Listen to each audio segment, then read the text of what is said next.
오늘은 우리 모두가 주일이라 주님 앞에 나와 기쁘지만 특별히 이순봉 권사님, 일본에 있는 딸 사위 또 손자까지 와서 함께 예배 드리니 얼마나 기쁠까요? 하여튼 이 제 설교를 다 알아듣지는 못하겠지만 오늘 또 함께 참석하시는 우리 아까 이름을 제가 딱 들었는데 와카야마 우리 선생님과 토모 우리 귀한 형제, 어찌됐건 이 예배를 통해서 큰 은혜가 그들에게도 임하기를 예수님의 이름으로 축복합니다. 혹시 여러분 누군가의 전화를 회피해 보신 적이 있으신지요? 전화 이래 울리면 발신자 번호부터 요즘 확인하죠. 그리고 받을지 말지를 결정하지 않습니까? 아마 회피한 적 많으실 것 같아요.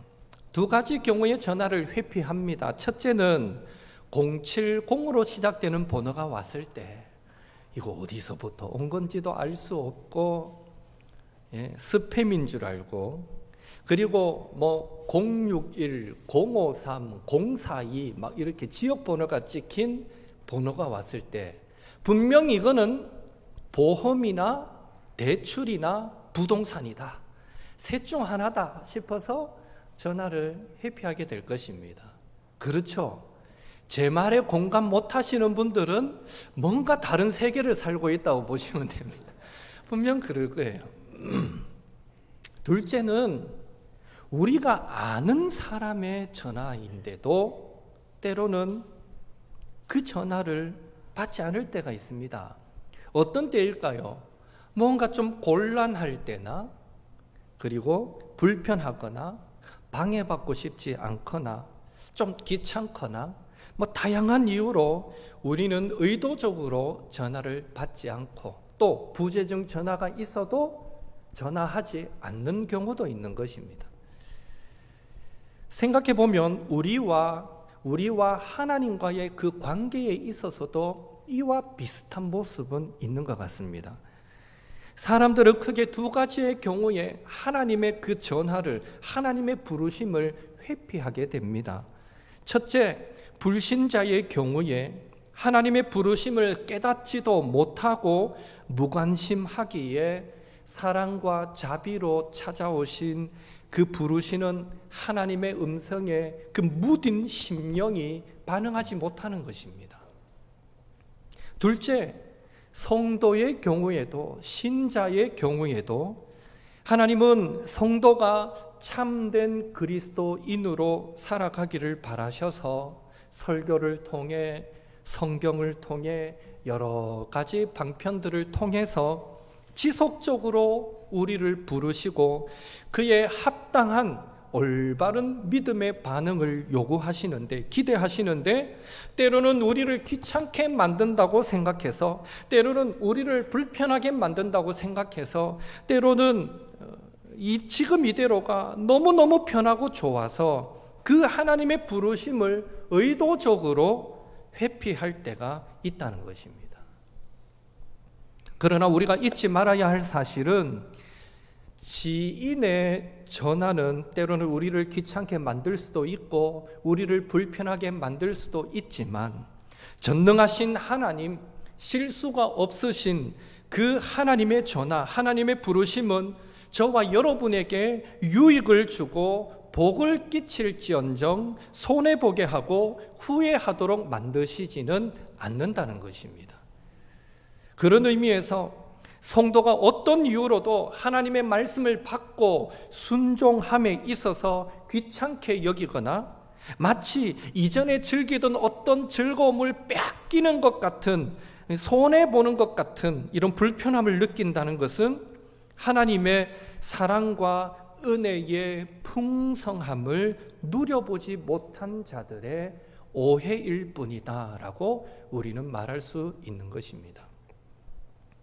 우리는 지난 시간에 마태복음 4장 1절에서 16절의 말씀을 가지고 예수님께서 광야에서 사탄의 시험을 받으시고 승리하신 사건을 살펴보았습니다. 그리고 이어지는 17절 말씀은 이때부터라는 말로 시작되는데, 이 말은 드디어 예수님의 공생애가 시작되었다라는 의미입니다.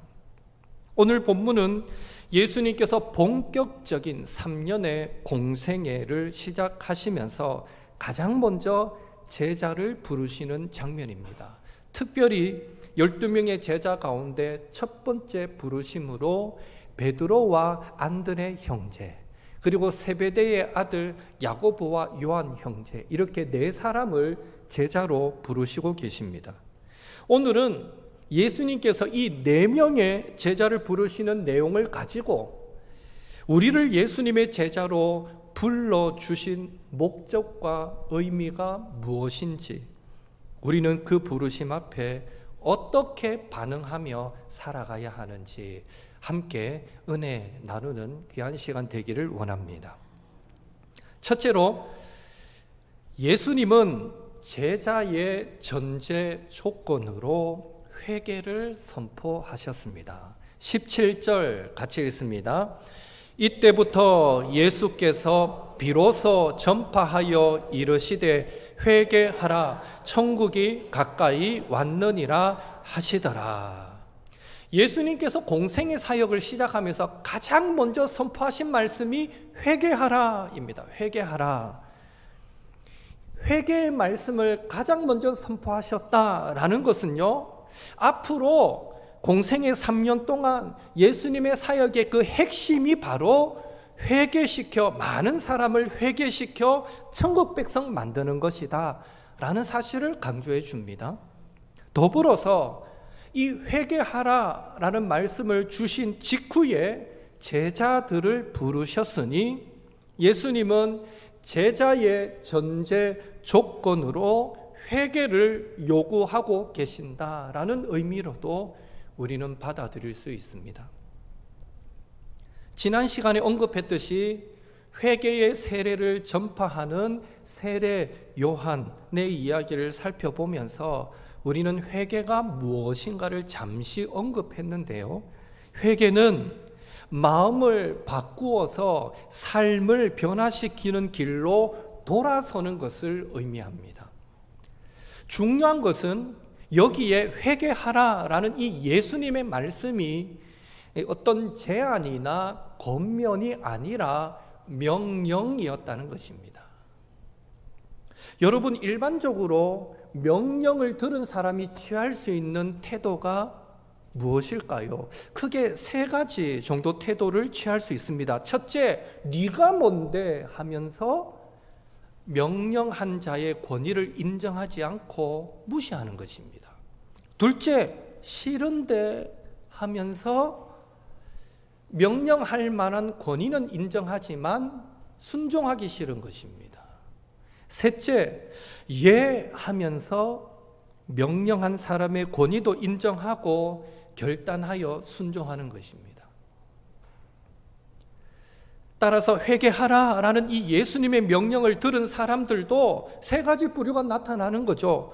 당신이 누구신데 저에게 이래라 저래라 하십니까? 하면서 무시하든지, 지금은 싫은데요, 나중에요 라고 그렇게 불순종하든지, 아멘 하면서 이전에 자신의 삶의 방식을 버리고 신실하게 예수님을 따르든지, 셋 중에 하나의 태도를 취할 수 있는 것입니다. 어디 회개의 말씀뿐이겠습니까? 성경에 나오는 수많은 하나님의 명령들, 하나님 외에 다른 신을 섬기지 마라, 안식일을 거룩하게, 주일을 거룩하게 지켜라, 부모를 공경해라, 살인하지 말라, 또 내 이웃을 내 몸과 같이 사랑하라, 악으로 선을 이기고, 악에게 지지 말고 선으로 악을 이겨라, 7번을 70번까지라도, 즉 490번을 셀 때까지, 즉 계속해서 용서하라. 여러분, 정말 원수처럼 너무너무 미운 사람이 있어서 내가 저 사람을 몇 번까지 용서하면 될까 생각하고 실제로 그 카운트 해가면서 한 번, 두 번, 내가 3번 용서했다, 4번 용서했다, 그렇게 세어가면서 용서해 보신 적이 있습니까? 그렇게 해서 490번을 넘겨보신 분이 있다면 정말 훌륭한 분일 것 같아요. 490번 가기 전에 문제는 해결될 것 같아요.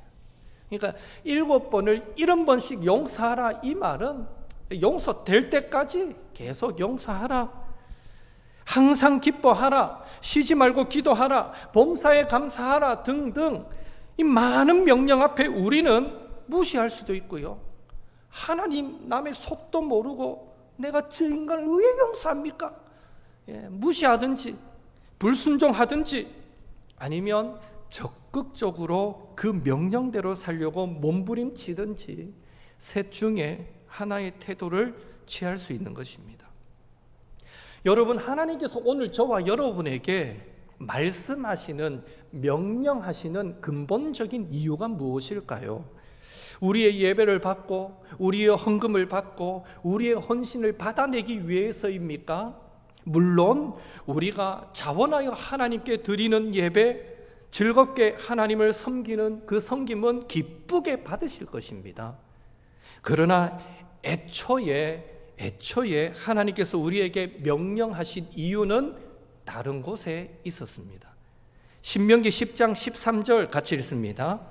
내가 오늘 내 행복을 위하여 내게 명하는 여호와의 명령과 규례를 지킬 것이 아니냐. 너의 행복을 위하여 내가 지금 말하는 게 아니냐. 우리의 행복을 위한다는 거죠. 왕하 열왕기하 17장 37절 같이 읽습니다. 또 여호와가 너희를 위하여 기록한 율례와 법도와 율법과 계명을 지켜 영원히 행하고 다른 신들을 경외하지 말라. 왜 말씀을 주셨다고요? 너희를 위하여, 우리를 위하여 주셨대요. 그리고 이사야 55장 3절 같이 읽습니다.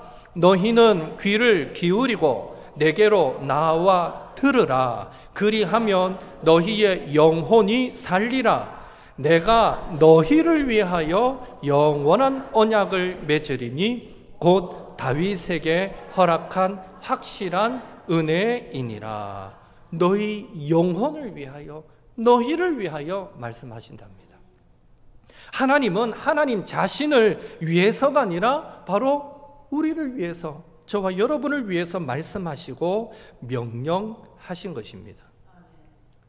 오늘도 하나님은 예수님의 제자로 그리스도인으로 살기 원하는 우리에게 회개하라 말씀하십니다. 명령하십니다. 다시 말해 우리의 행복과 유익을 위하여 자기 뜻대로 고집대로 살았던 이전의 삶에서 돌이켜 전능하신 하나님께서 가르쳐 주시는 가장 선하고 복된 삶을 살아가라 말씀하십니다. 그것이 예수님을 믿고 따르기를 원하는 모든 성도의 신앙의 기본 자세라고 말씀하십니다.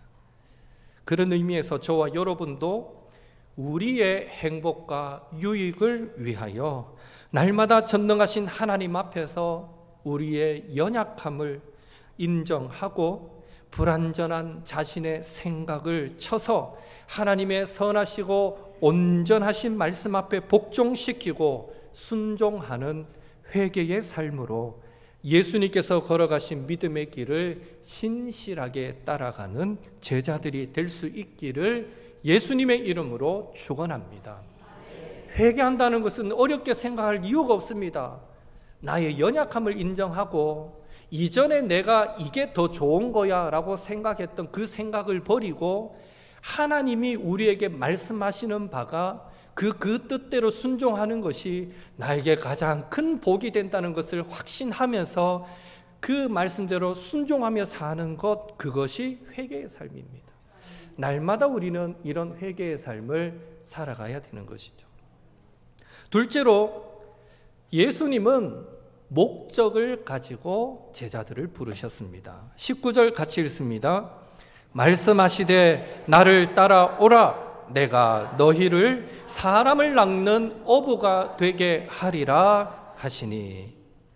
예수님께서 먼저 베드로, 안드레, 야고보, 요한을 제자로 부르신 것은 그들로 사람을 낚는 어부가 되게 하시기 위해서였습니다.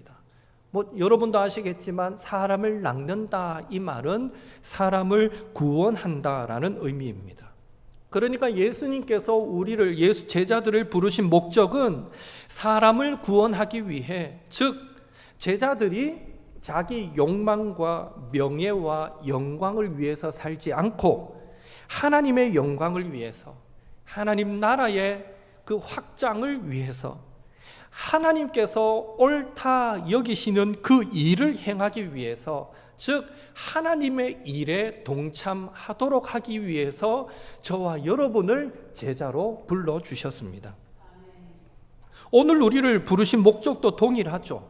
이 세상에서 잘 먹고 잘 살고 세상 사람들이 흔히 말하는 세상적인 출세와 성공과 행복만을 위해서 우리를 부른 것이 아닙니다. 그런 것들은 어디까지나 부수적으로 주어지는 하나님의 축복일 뿐입니다. 예수님이 저와 여러분을 불러 구원하여 주신 목적은, 가장 큰 목적은 하나님의 나라와 하나님의 의를 위해 살라고, 하나님 나라의 확장을 위해 살아가라고 저희들을 불러주셨습니다. 성경도 이렇게 말씀합니다. 디도서 2장 14절 같이 읽습니다. 그가 우리를 대신하여 자신을 주심은 모든 불법에서 우리를 속량하시고 우리를 깨끗하게 하사 선한 일을 열심히 하는 자기 백성이 되게 하려 하심이라. 예수님이 우리를 위해 십자가 지시고 죽어주신 이유가, 하나님이 그렇게 우리를 불러주신 이유가 우리가 선한 일에 열심을 내는 주님의 자녀가 되도록 하기 위해서였다라는 것이죠. 디모데전서 6장 11절 12절 같이 읽습니다. 오직 너 하나님의 사람아 이것들을 피하고 의와 경건과 믿음과 사랑과 인내와 온유를 따르며 믿음의 선한 싸움을 싸우라. 영생을 취하라. 이를 위하여 내가 부르심을 받았고 많은 증인 앞에서 선한 증언을 하였도다. 아멘. 하나님은 저와 여러분이 믿음의 선한 싸움을 싸워서 마침내 영생을 얻도록 만들기 위해 예수님의 제자로 불러주셨습니다. 데살로니가전서 4장 7절도 같이 읽습니다. 하나님이 우리를 부르심은 부정하게 하심이 아니요 거룩하게 하심이니. 거룩하게 하심이니.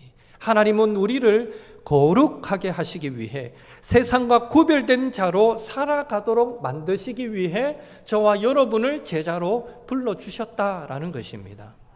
종합해보면 하나님은 우리를 거룩하게, 세상과 구별되게 만드셔서 세상의 흐름, 세상의 유행, 세상의 시대 정신을 쫓아 살지 않고, 즉 좀 더 넓은 집, 좀 더 높은 명예, 좀 더 많은 재물을 얻는 일에, 남편의 승진과 사업의 번창과 자녀의 성공에, 그러한 것들이 우리의 인생 전부를 허비하지 말고 하나님께서 기뻐하시는 선한 일에, 즉 많은 사람이 예수님 믿고 구원받게 하여 하나님 나라를 확장시켜 가는 일에, 성경에 기록된 대로 내 가족, 내 곁에 있는 성도, 내 이웃, 내 직장 동료들을 사랑하고 용서하고 돕고 섬기는 그런 하나님의 사랑을 이웃 사랑으로 실천하는 일에 열심내며 살다가 마침내 영생을 얻는 그리스도인,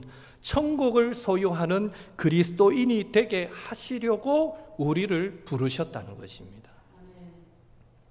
예수님께서 우리를 제자로 부르심의 목적이 이러하다라는 사실을 분명하게 기억하시고, 이번 한 주간도 부족하고 연약한 우리를 불러 자기 백성 삼아주신 그 하나님을 기쁘시게 하기 위하여 말과 행실에 있어 세상과 구별된 거룩한 삶, 하나님께서 기뻐하실 선한 일에 열심내는 삶을 아름답게 살아가시는 우리 옥토의 모든 성도님들 되시기를 예수님의 이름으로 축원합니다. 셋째로, 예수님은 의외의 사람들을 제자로 불러주셨습니다. 18절 같이 읽습니다. 갈릴리 해변에 다니시다가 두 형제 곧 베드로라 하는 시몬과 그의 형제 안드레가 바다에 금을 던지는 것을 보시니 그들은 어부라. 예수님께서 처음으로 부르신 베드로, 안드레, 야고보, 요한은 모두 갈릴리 어부였습니다. 어부. 직업엔 귀천이 없습니다마는 예수님 그 당시에 어부는 다소 천대받는 직업이었습니다. 그런 어부들을 예수님은 제자로 불러주셨던 것입니다. 인간적으로 생각하면 쉬운 일이 아니죠. 예수님이 세상적 출세와 성공을 원했다면 절대 당시에 천대받던 직업인 어부들을 제자로 부르시지 않으셨을 거예요. 예수님은 어부만 제자로 부르지 않으셨습니다. 마태복음 9장 9절 같이 읽습니다. 예수께서 그곳을 떠나 지나가시다가 마테라 하는 사람이 세간에 앉아 있는 것을 보시고 이르시되 나를 따르라 하시니 일어나 따르니라. 예수님은 세리였던 마태도 제자로 불러주셨습니다. 당시 세리라는 직업은 세금을 걷어서 로마 압제자에게 바치고 때로는 과한 세금을 걷어서 동족의 피를 빨아먹는다라는 이유로 사람들에게 무시받고 또 경멸받고 죄인 취급받던 직업이 이 세리였습니다. 그런 세리 마태도 예수님께서 제자로 불러주셨다라는 것입니다. 또한 당시에 열심당원이라고 불리는 정치적인 우익 집단, 흔히 독립을 쟁취하기 위한 무장 독립단원의 일원이었던 가나나인 시몬도 예수님은 제자로 불러주셨습니다. 그런 의미에서 우익 집단의 일원이었던 가나나인 시몬, 그리고 로마의 들로부터 산다고 비난받던 세리 마태, 완전히 상극이지 않습니까? 그런 상극의 사람들을 다 제자로 불러주셨던 것입니다. 한편 마태복음 19장, 누가복음 18장에 보면 직책이 다소 높은 어떤 관리인 부자 청년과 예수님의 대화가 나오는데요.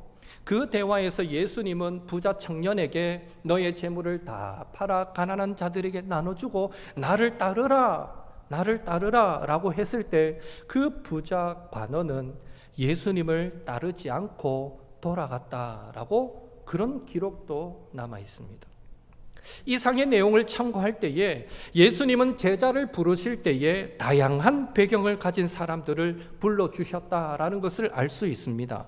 부유하고 영향력 있는 유명인이나 인맥이 넓은 정치인이나 탁월한 리더십을 가진 기업인이라고 하여 기회를 더 주시지도 않으셨고, 가난하고 못 배우고 예산이 밝고 다혈질적이고 의심이 많고 성향이 강해서 주변 사람들을 피곤하게 만드는 사람이라 하여서 기회를 박탈하지도 않으셨습니다.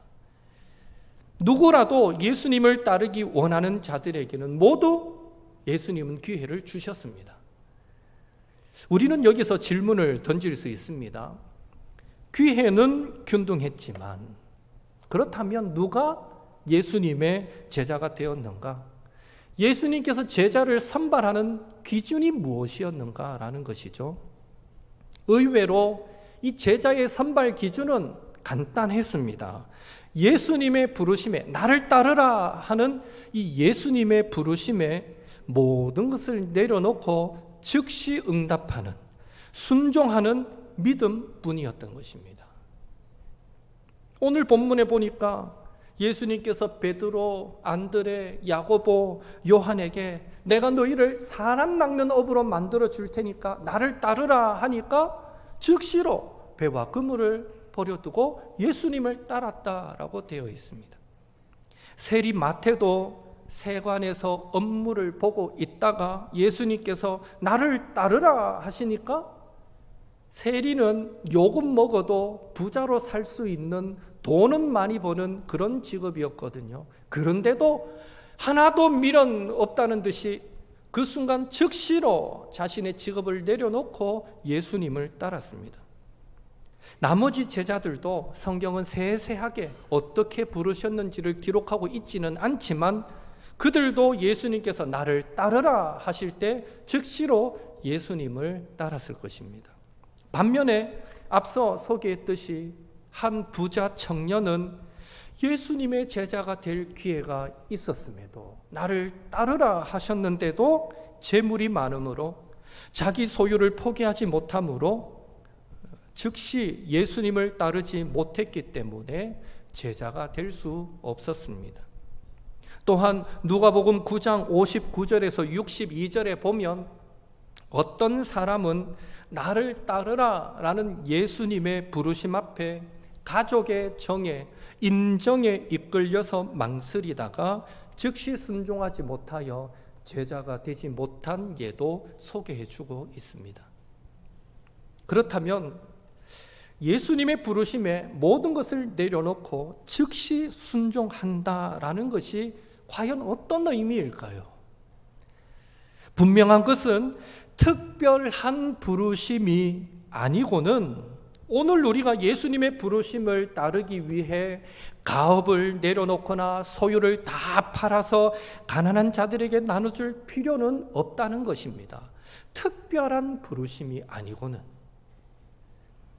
그런 의미에서 예수님의 부르심에 모든 것을 내려놓고 즉시 순종한다라는 이 믿음은 어떤 믿음일까요? 그것은 바로 우리는 주님께 속했습니다.